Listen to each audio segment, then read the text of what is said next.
Ces personnes-là sont extrêmement actives parce qu'elles sont, effectivement, elles s'occupent d'un enfant malade, handicapé, de quelqu'un en fin de vie.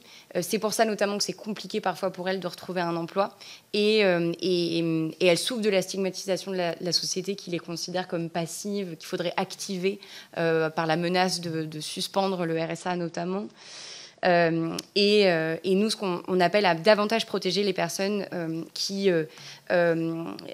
dont les contributions sont essentielles, de la même manière qu'on a reconnu un statut pour les pompiers volontaires, qu'on a reconnu un statut pour les élus locaux qui peuvent se voir rembourser, par exemple, des frais de garde d'enfants les soirs de conseils municipaux.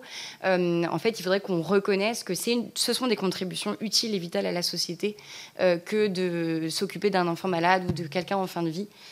Et que cela donne droit, par exemple, à des remboursements de frais, des droits à la formation, peut-être des droits au chômage, des trimestres de retraite, et qu'on reconnaisse davantage l'engagement, notamment des femmes, qui sont dans ce soin des relations et du vivant.